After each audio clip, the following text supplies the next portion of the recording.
Salut à tous, bienvenue sur Service Action, c'est Norage et vous êtes dans le balado le plus légendaire du jeu.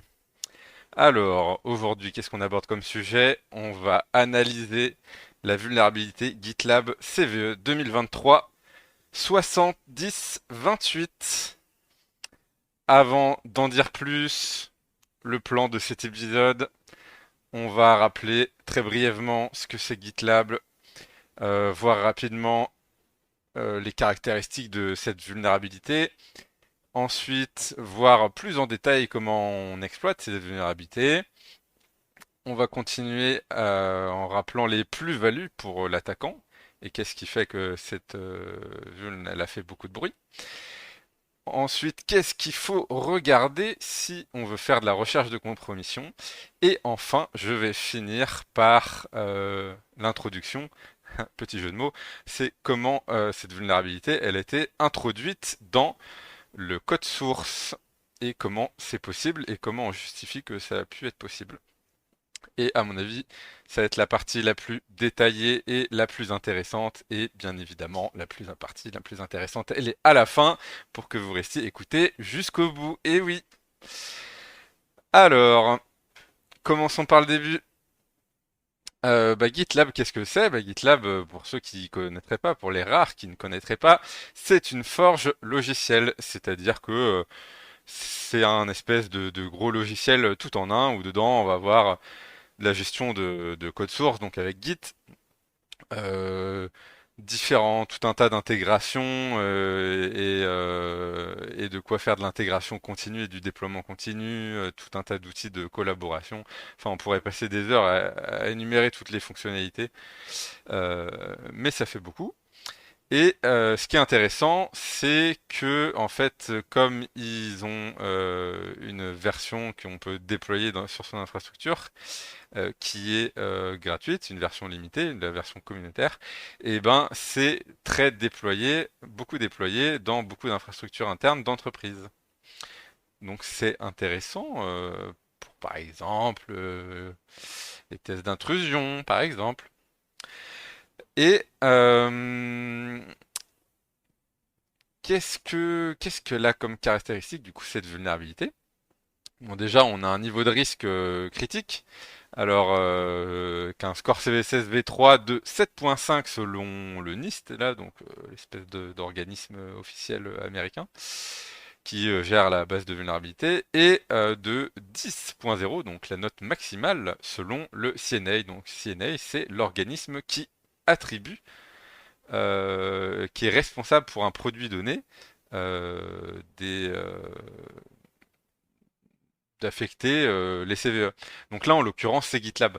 Parce qu'en fait, c'est quoi les CNA? Pour faire une petite digression rapidement en début d'épisode, euh, c'est qu'en fait, il n'y a pas un seul organisme, il y a plusieurs. C'est un peu comme pour les noms de domaine, quoi. Il y a plusieurs organismes qui sont responsables en fonction du produit qui est impacté. Donc, par exemple, le plus connu, c'est le MITRE, parce que pour tout, qui est pareil aussi un organisme américain. Donc, pour tout ce qui est open source, en gros, si on veut résumer simplement, ça va être le MITRE qui va être chargé de trier, d'assigner des numéros, etc. de CVE.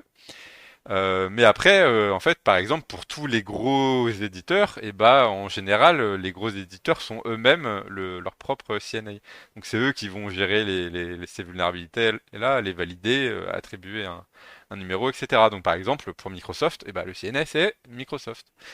Et ainsi de suite. Je crois que, par exemple, Airbus, pour tous ses produits, doit être aussi son propre CNA, etc. Et là, en l'occurrence, GitLab, c'est eux.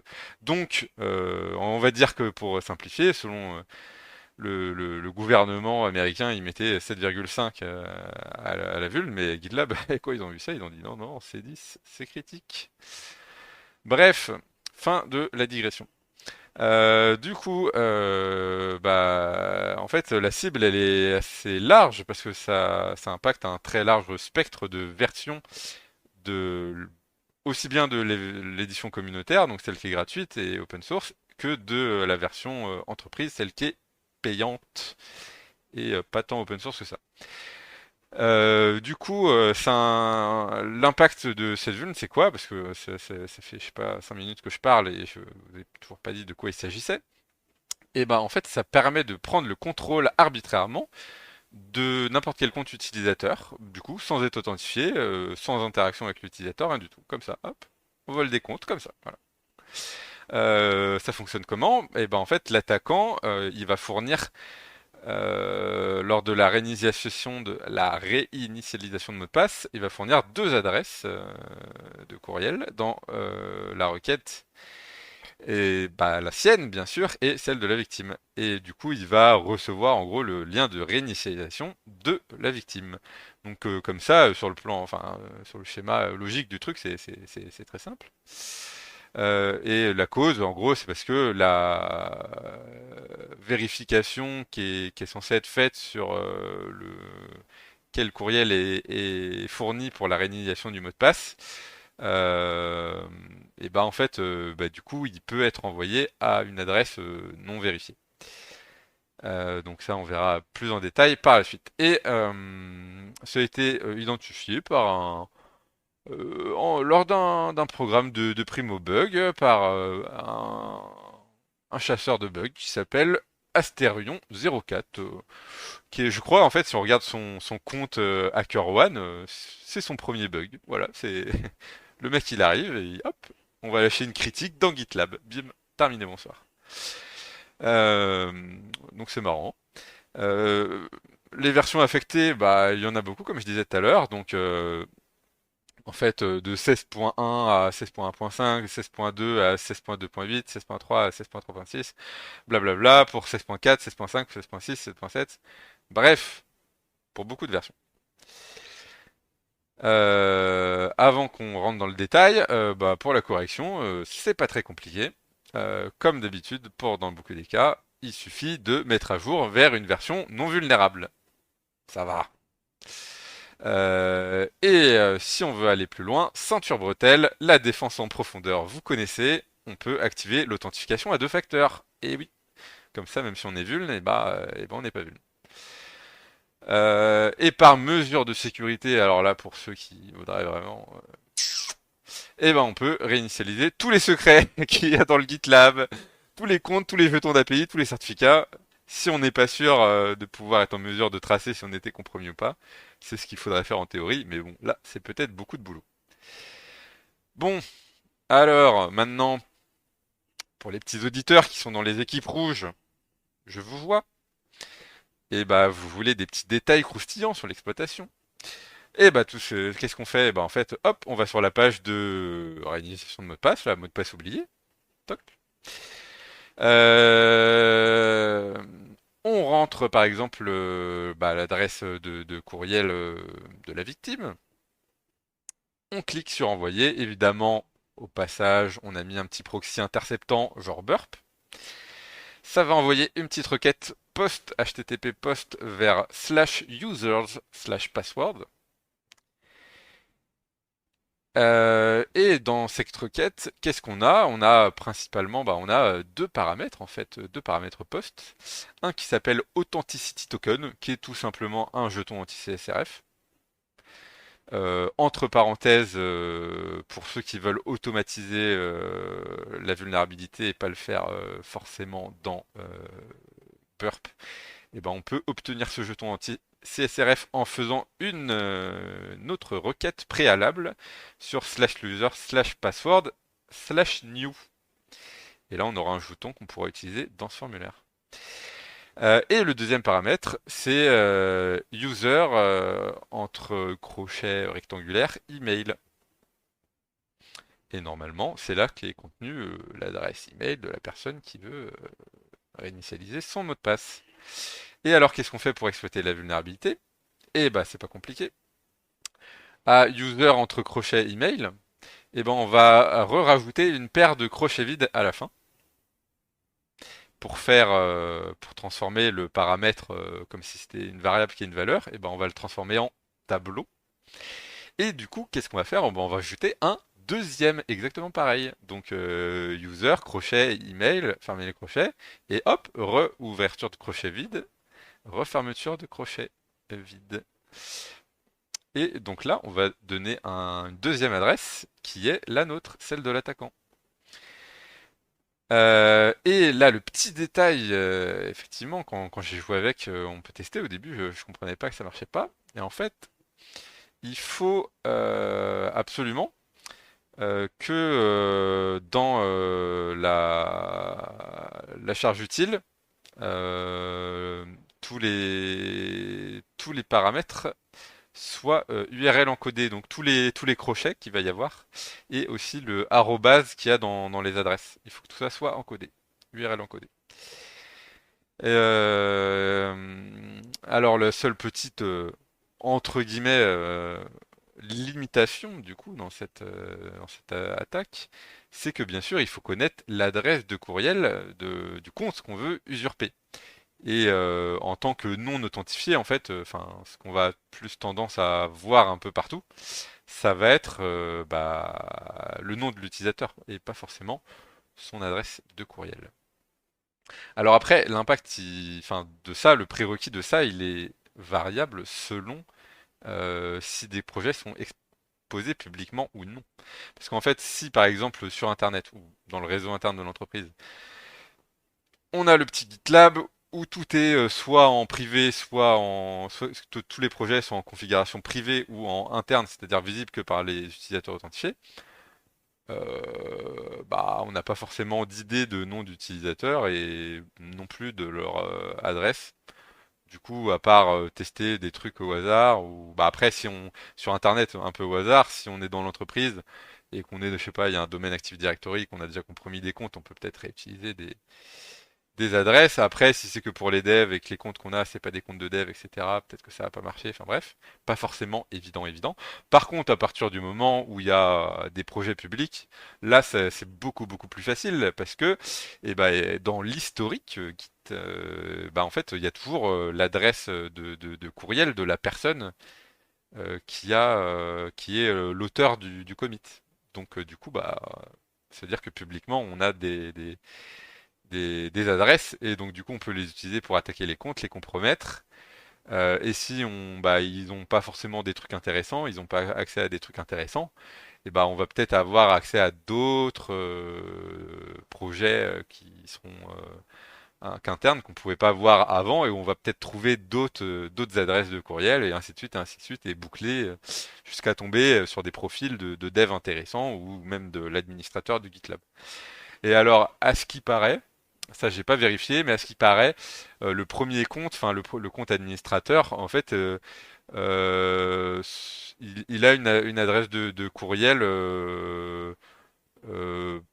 enfin, qui est préfixée, qui est déjà pré-remplie au moment où le compte est créé. Donc si elle n'est pas changée, cette adresse du compte admin, elle a une valeur fixe du genre administrator @gitlab.org ou un truc comme ça, je sais plus de tête. Et donc ça veut dire qu'on peut, enfin si cette adresse-là, elle n'a pas été changée, c'est toujours celle par défaut, on peut compromettre le compte admin directement. Donc ça peut être pas mal à savoir. Donc là, vraiment, je vous ai donné toutes les petites astuces, hein. Donc, c'est quoi les plus-values pour l'attaquant de cette... et qu'est-ce qui fait en fait qu'elle a été notée à 10 sur 10 par GitLab? Et déjà, GitLab, c'est très répandu dans les entreprises. La vulnérabilité, elle est excessivement simple à exploiter. Enfin, si on veut l'exploiter manuellement, il suffit de lancer burp, copier-coller, rajouter un paramètre, rajouter son adresse de courriel, URL encoder le truc, enfin, transmettre et hop, c'est gagné. Euh, Ça peut donner des accès privilégiés. En fait, après, on va avoir accès à potentiellement plein de codes sources, potentiellement des fichiers de config avec des identifiants dedans, etc., etc. Et puis, on va potentiellement changer de périmètre, c'est-à-dire que là, on va compromettre un logiciel, qui est GitLab en l'occurrence, et qui va potentiellement nous donner soit accès au code source, où on va pouvoir trouver des vulnérabilités dans d'autres logiciels, soit directement nous donner des identifiants pour, euh, pour des, pour d'autres choses. Donc, ça peut être intéressant vraiment de pivoter dans le réseau grâce à ça. L'attaque, elle est non authentifiée, donc il n'y a quasiment aucun prérequis à part connaître une adresse. Mais bon, ça c'est, enfin, Voilà. C'est vulnérable par défaut, donc c'est-à-dire que c'est dans la conf de base, c'est pas spécifique à si on a configuré ci ou ça. Et voilà. Donc maintenant, pour mes gars sûrs de l'équipe bleue, recherche de compromission, et ben si vous voulez chercher des comportements dans les journaux d'événements, bah, par exemple vous allez chercher la présence de requêtes HTTP sur le chemin /users/password qui aurait le paramètre params.value.email dans le fichier GitLab Rails /production underscore JSON.log qui comprendrait du coup un tableau JSON avec plusieurs adresses. Voilà. Donc, si on a que une, ça paraît normal. Si on a plusieurs, pour param.value.email, et bah c'est louche. Vous pouvez remonter une alerte. Et pareil, vous pouvez vérifier la présence de meta.caller underscore ID de la méthode passwords controller, la méthode create, et target details dans cette fois-ci le journal GitLab Rails /audit underscore JSON.log. Et donc là, pareil, on va regarder s'il y a un tableau JSON avec plusieurs adresses dans meta.caller ID. Voilà. Et donc là, on va passer vraiment à l'analyse pure et dure. Comment ça se fait que cette vulnérabilité a pu être introduite dans le code source? Donc elle a été introduite dans GitLab 16.1.0 le 1er mai 2023. Donc c'est-à-dire que enfin, c'est pas comme des fois certaines vulnes dans le kernel Linux, là, dans le noyau Linux, où on entend que oh oui, ça fait 10 ans qu'elle est là, ça fait 15 ans qu'elle est là. Non, là, ça fait même pas un an, ça fait moins d'un an. Donc peut-être que ça limite un peu l'impact, que des gens qui, dans leur infrastructure et qui ont des GitLab très vieux qui mettent jamais à jour, ils sont potentiellement même pas vulnérables parce que leur version elle est trop ancienne et la vulnérabilité elle n'a pas encore été introduite. Donc ça c'est un peu le paradoxe des fois, le paradoxe de l'ancienneté. En fait, c'est suite à un changement qui permettait du coup aux utilisateurs de réinitialiser leur mot de passe via une adresse de courriel secondaire. C'est qu'avant on pouvait demander la réinitialisation de son mot de passe que en fournissant l'adresse mail principale, primaire, parce qu'on peut avoir plusieurs adresses attachées à son compte. Et donc là, ils voulaient rajouter une fonctionnalité qu'on puisse réinitialiser son mot de passe avec une adresse secondaire. Et c'est là qu'ils ont introduit le bug parce qu'ils n'ont pas fait les vérifs. Donc on va voir ça en détail. Du coup, c'est tout simplement un bug de logique, hein, dans le process, la procédure de vérification de l'adresse. Donc, comme d'habitude, hein, pour ceux qui le sauraient pas ou ça serait le premier épisode qu'ils écoutent, peu importe la plateforme où vous êtes, normalement, vous pouvez regarder dans la description de l'épisode et vous allez trouver un lien vers le blog où il y a un petit billet de blog où il y a toutes les notes de ce que je suis en train de vous raconter, hein, finalement. Et il y a des liens aussi, il y a toutes les informations que je dis que vous pouvez retrouver avec les références, etc. Donc n'hésitez pas. Donc là, par exemple, dans les notes qui sont attachées, j'ai mis le lien du diff du correctif pour ceux qui veulent aller analyser ça. Donc là, vraiment, on va rentrer dans le vif, dans le dur. Ça va être un peu plus compliqué à comprendre. Il va falloir bien s'accrocher, bien suivre. Donc, par défaut, la gemme, donc la dépendance qui s'appelle device, qui sert à gérer l'autorisation, de base, elle autorise la réinitialisation de mots de passe à partir d'un courriel primaire non confirmé. Donc, ça veut dire qu'en gros, vous êtes inscrit avec votre compte, vous avez enregistré une adresse de courriel qu'il fallait pour s'inscrire, et au début, elle n'est pas confirmée. Et donc, par défaut, vous pouvez très bien redemander la réinitialisation de mot de passe pour votre compte, même si l'adresse, elle n'est pas. Alors pourquoi? Parce que c'est un peu pour se prémunir d'un truc pas très grave, hein, mais lorsque un compte d'un utilisateur, il a une adresse primaire qui est pas confirmée, qui est pas validée. Ça veut dire que le compte, il n'est pas validé.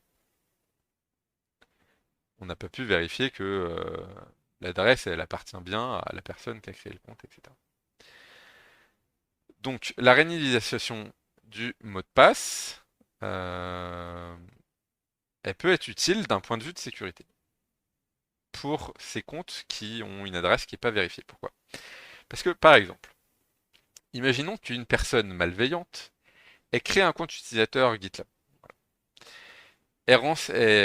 Pour ce compte-là, elle met l'adresse de courriel de quelqu'un d'autre, qui est pas elle. Et donc, forcément, c'est une adresse qu'elle maîtrise pas. Et donc, si la victime, hein, le propriétaire de l'adresse, par mégarde, elle reçoit le lien et clique dessus, du coup, il valide que l'adresse elle est bonne et du coup, il va valider la création du compte. Et donc, si le compte, il est validé, la personne, du coup, elle va pouvoir définir, en fait, elle aura accès au compte avec le mot de passe qu'elle a préenregistré à l'inscription. Et après, en fait, ce qu'elle peut faire, une fois que le compte il est confirmé, c'est qu'elle va pouvoir enregistrer un second facteur d'authentification, 2FA, pour ce compte-là. Et donc, après que le 2FA il était configuré, ça veut dire que le propriétaire de l'adresse, l'utilisateur légitime, qui est la victime dans l'histoire, euh, et lui, il pourra plus jamais accéder à ce compte-là, parce que même s'il demande de réinitialiser le mot de passe, qui définit un nouveau mot de passe, et comme il y a le 2FA de configurer, après, il pourra plus accéder au compte. Et s'il réinitialise le mot de passe, l'attaquant non plus. Lui, il aura plus accès au compte parce que du coup, le mot de passe que lui, il avait configuré au départ sera plus le bon. Et puis, le nouveau mot de passe, il le connaît pas. Donc, du coup, ça fait un peu un déni de service. Plus personne ne peut utiliser le compte au final. Et l'adresse, du coup, elle est bloquée sur un compte qui est inutilisable. Donc, en gros, bon, c'est un peu scénario un peu de déni de service un peu alambiqué, c'est-à-dire que grosso modo tu crées un compte avec l'adresse de de quelqu'un que t'aimes pas, quelqu'un que tu veux embêter, t'espères qu'il va cliquer sur confirmer, après tu fais ton truc, tu configures le DZFA et après il est bloqué, ça veut dire qu'il pourra plus jamais se créer un compte avec cette adresse de courriel là parce qu'elle est déjà enregistrée sur un autre compte. Euh, c'est un peu bidon, mais voilà. Donc c'est pour ça que de base, on peut demander une réinitialisation de mot de passe sur une adresse qui n'est pas confirmée. Donc pourquoi? C'est pour traiter ce problème-là. C'est parce que le propriétaire de l'adresse, du coup, si au moment où il demande de réinitialiser, si au moment de, pardon, si si l'utilisateur légitime qui possède vraiment l'adresse, au moment où il reçoit le courriel de confirmation, où il a un lien à cliquer dessus, au lieu qu'il y a juste à cliquer sur le lien et que ça confirme direct le compte, et si quand il clique sur le lien de confirmer le compte, ça le ramène vers GitLab et ça lui dit hey, tu peux saisir un nouveau mot de passe, et qu'il n'y a que si il saisit un nouveau mot de passe que là, ça va confirmer le compte. Ça veut dire qu'à partir du moment où le compte, du coup, l'adresse et le compte sont confirmés, il y a un nouveau mot de passe qui a été configuré. Et donc, ça veut dire que, en fait, le mot de passe qui était finalement, on va dire, temporaire jusqu'à ce que le compte il soit confirmé, que l'attaquant il avait défini, et du coup, il sera plus valide à ce moment-là.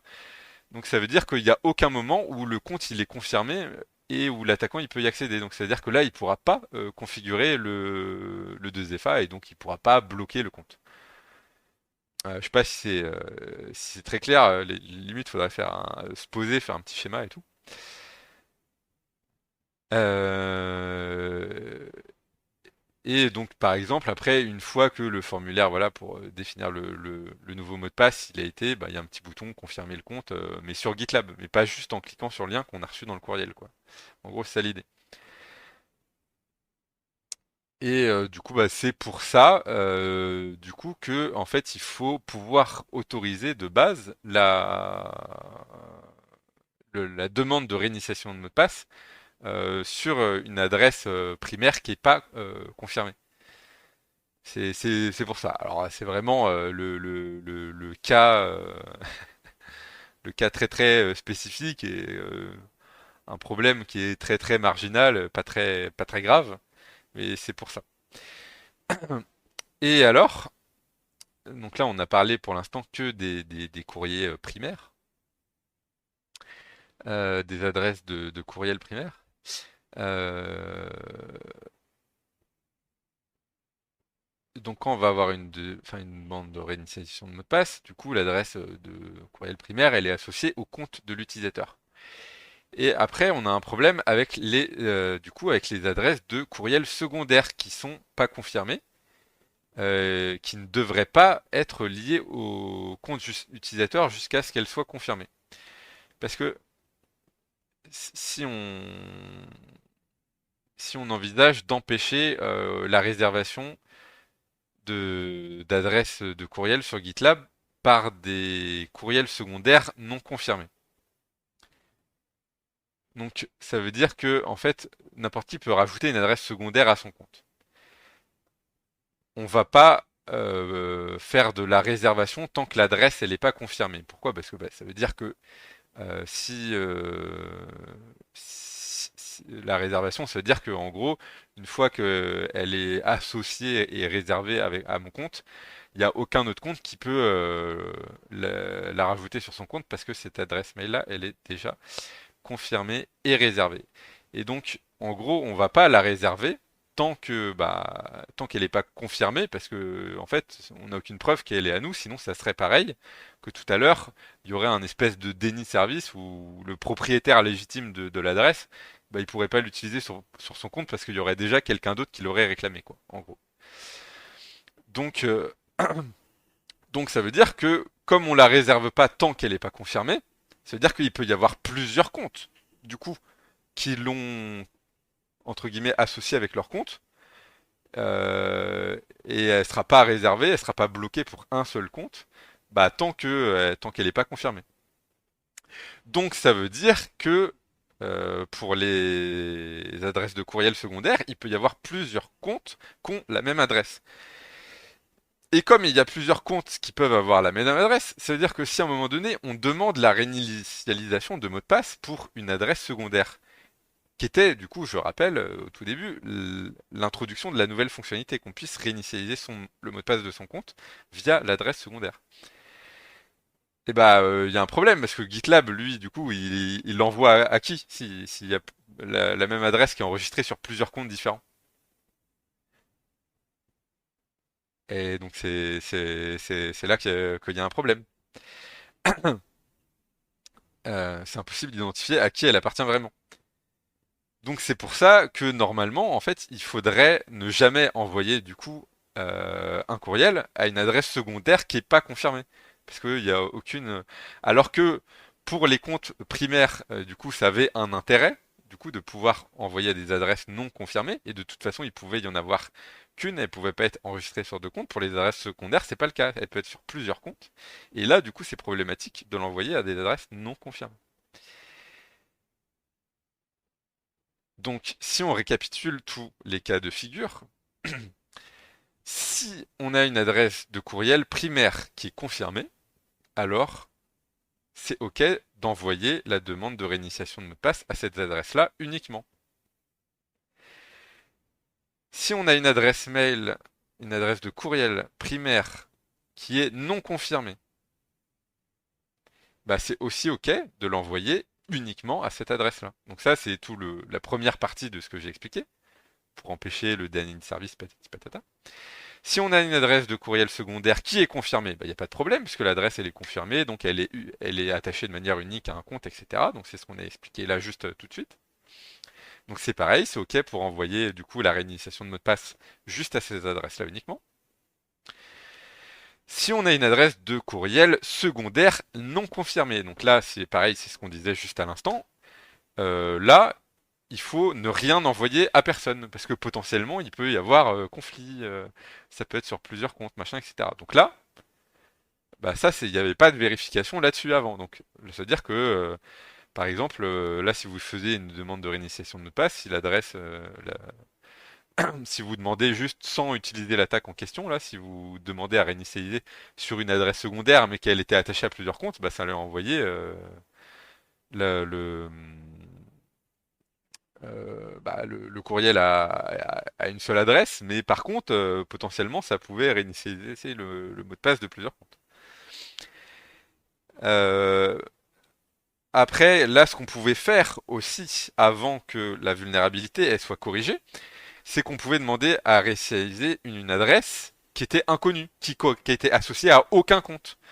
Donc là, dans la vulnérabilité en question, c'était hyper pratique parce qu'on n'avait pas besoin d'avoir un compte sur GitLab, sur le GitLab, sur l'instance en question, pour pouvoir exploiter la vulnérabilité. Parce qu'en fait, vu qu'il n'y avait pas de vérification si l'adresse elle était inconnue ou pas, donc si elle était déjà associée à un compte ou pas, confirmée ou pas confirmée, on s'en fiche. Et bah, ça veut dire que du coup, enfin, comme email, comme courriel de la victime, bah, on mettait celui de la victime, et comme le nôtre, on mettait n'importe quoi, son adresse arobase Gmail, son adresse à arobase le nom de ton entreprise, ce que tu voulais. Et donc, ce qui fait que c'était hyper pratique d'avoir la réinitialisation de mot de passe sur des courriels inconnus, puisqu'on pouvait exploiter cette vulnérabilité-là sans avoir de compte sur le GitLab au préalable. Alors que là, s'ils avaient vérifié en amont que de toute façon, t'envoies pas un courriel à une adresse qui est pas associée à un compte utilisateur, et bah cette vulnérabilité-là, elle aurait eu comme énorme prérequis de devoir déjà avoir un compte. Donc le truc de voler un compte où il faut déjà avoir un compte, ça aurait déjà grandement. Et au lieu que ça soit une vulnérabilité de vol de compte arbitraire, ça aurait été juste une vulnérabilité d'élévation de privilèges. Où en ayant un compte pas très privilégié, on peut essayer de voler des comptes plus privilégiés. Et là, au lieu d'avoir une criticité à 10, on aurait une criticité à, je sais pas, 3, tu vois. Donc ça aurait vraiment changé la donne. Et après, le plus gros trou, le plus énorme gros trou dans la raquette, qui était pas vérifié avant et qui est vérifié maintenant dans les versions qui sont corrigées, c'est que tout simplement, on n'envoie pas un lien de réinitialisation de mot de passe s'il y a plusieurs adresses de courriel qui sont spécifiées dans la même requête. C'est pas possible. C'est interdit. Et là, il n'y avait pas de vérification là-dessus. Et donc, quand on combine qu'il n'y a pas de vérification sur le fait qu'on peut envoyer à plusieurs adresses à la fois, et qu'il n'y a pas de vérification sur le fait qu'on peut envoyer à une adresse qui est inconnue et qui est associée à aucun compte, et qu'il n'y a pas de vérification non plus que l'adresse elle peut appartenir à plusieurs comptes en même temps, bon bah là c'est n'importe quoi. Et on se retrouve avec une vulnérabilité à 10 sur 10 de CVSS. Voilà comment tout ça a été possible. Et donc, dans les notes qui sont attachées dans le billet de blog, il y a un petit lien aussi vers AttackerKB, l'espèce de plateforme, le réseau social des CVE de Rapid7, où il y a tout un tas de gens très très intéressants qui donnent leur analyse d'auditeurs ou de choses comme ça, de personnes d'experts techniques sur les vulnes. Donc là, moi, j'en ai laissé une sur cette vulne-là. Et intéressant aussi pour ceux qui voudraient manipuler. Alors bon, si un GitLab dans votre entreprise, je ne vous conseille pas du tout de la tester, hein, évidemment. C'est très mal. Et donc à cet effet, sur la plateforme TryHackMe, donc qui est une plateforme de challenge où il y a soit des petits challenges, soit des machines comme sur Hack the Box, soit un peu des trucs un peu guidés, un peu tutoriels des cours, etc.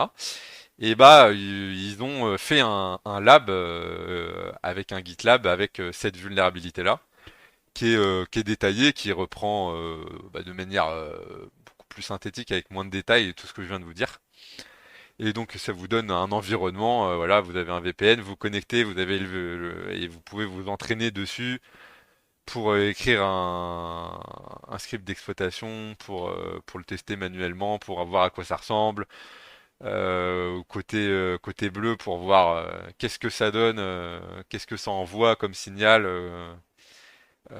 etc., etc., dans les journaux d'événements, sur le proxy, sur je sais pas quoi. Comme ça vous fait un environnement pour tester. Et puis bah voilà, j'espère que vous avez passé un bon épisode et que vous avez découvert de nouvelles choses aujourd'hui. Allez, prochain épisode.